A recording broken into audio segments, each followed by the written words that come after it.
headquartered outside of the US. Yes, innovation is a key word for us. I will take you through some incidents and grab some word during the discussion. Is cloud computing, innovation, and security, which is very specific to problem. Now, let me give some perspective of security, what is happening. I think you'll be shocked seeing this data. I think every 1.5 seconds we are getting a new unique malware. If every 1.5 seconds we are getting a new unique malware, what is the volume today? And who is doing this? There are cyber criminals running the industry, which is much bigger than the industry we belong to. Dell Micro is a $1 billion company. If you put together all the security vendors and they are doing the security business, it should not be more than $5 billion. But these guys today they are running the $6 billion industry underground economy. If you go to Las Vegas, there is some seminars going on all the time. That is black hat and creating a malware. And it is not a big deal. You will get some tools to create malwares. And how easy it is for anybody to create a malware. That means if I give some information that this is my information of the organization, I need only one information on that, which is my public IP. Actually, everybody knows that is a public IP. And true, this is not attack from outside in. The attack has changed. Attacks are inside out.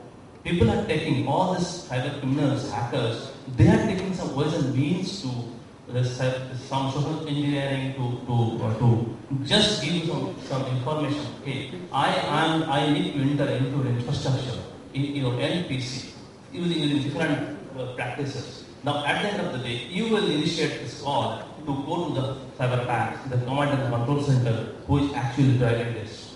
Now, if this is how it is happening, now it is this during 2009 data, and on every hour we had around 2,500 unique malwares. The issue here is the volume of malware. Actually, it is creating a denial of service attack in the security industry. Second is, this is not a challenge for the customer only. It is a challenge for the security players who we are dealing with. Another is the dangerous risk. All the threats today are blended threats. Even whenever you are getting a mail, I think you believe you are not getting any virus through mail. You are getting some kind of attachments, some URL links. When the mail, you have got a mail security solution, what is happening behind that? When you are receiving mail without any malicious content, but it is redirecting to a URL. Probably, let's say Obama's speech. There is a link, you have received a mail, there is a link written over there. If you click on that link, it will take you an URL. And when in that URL is open, it will show you some video and it will ask you to download some video file into it. When you are downloading this video file, actually at the end of the day, it will drop some malware into it. That malware will not do anything. It will try to access using your internal inside-out app. It will go to the command and control center and it will try to establish the session. Once the session is established, then his objective is met. That means sitting outside of your network, he has got access one of the machine. Now it is a zombie of the network, and it will create some network within different zombies. They will create the botnet. And I think you have heard some news that Minister of External Affairs, some machines in the Parliament is going to China side. There the news in this Times of India. How it is happening? They have used some social engineering to send some information, some file. It is basically something like Ganga Action Plan, the PDF file. They have exploited the vulnerability of the PDF and sent the malware to one of the PC of Minister of External Affairs network. And one PC is infected, then it is trying to send some information. Even the security vendors don't have the clue what kind of data he is sending out of the network. This is the complexity. I am making some point this here is to understand the volume and the complexity. If the volume and complexity is so high, it is very hard to detect, follow the traditional way of securing a network. That is why the innovation comes into the picture. We need to have a new approach to secure the network now. So what is this explosive growth of pattern files means what is the traditional way of doing security, antivirus, you have to have pattern file to clean up. But explosive growth of pattern file means it's hard to keep protection up to date. And traditional cascade benchmark will not work now. We have to use another word, innovative technologies, cloud computing, right? Trend Micro used cloud computing to secure customers' network we have built up an infrastructure that is SPN, Smart Protection Network, to secure customer infrastructure. Why do we need this? Because the time is the factor here. If every 1.5 seconds I'm getting an evitas.org says, down the line 2015, there will be 26,000 odd malware you will get every hour. And if this is the scenario, how are we going to protect your infrastructure? Time is a big factor. For that you need huge computing power to analyze, you need a correlation. And we cannot go back to the customer, and customer's business is not to run the security. He has adopted computation for his business. Now we have to give a solution to the customer which will be having less complexity and faster security. And that's why Trend Micro invested 4 years of R&D, and we are day-to-day, we have built up 5 data centers across the globe using cloud architecture, and we have some reputation database. We believe that prevention is better than cure. If we can stop the threats before reaching our network, then at the end of the day, we'll be able to secure your infrastructure. We had email reputation services, we have web reputation services, and we have file reputation services. And we need to correlate within a fraction of minutes. If we can't do it, then there is a leak in your infrastructure that it may happen in your network. Now, this is basically this is my infrastructure. We are handling huge amount of customers' data. We are processing 1.2 terabytes of data as on today. We expect that it will grow on increasing. We are blocking billions of URLs. That most of the URLs are malicious today. The threats that are coming today is 92% from the web.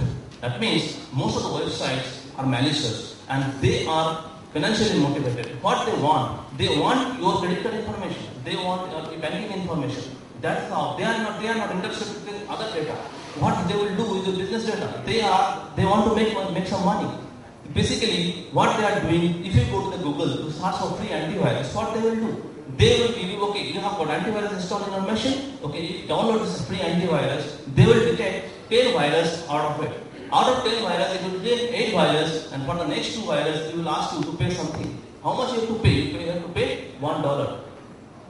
Here the concern is than $1. Concern is that when you are paying $1, you are using a credit card, and they are interested in the credit card information. You have to get credit card numbers, you have to give your password. Once it is done, and if it is a zombie, then that credit card username and password is transferred to the command and control center.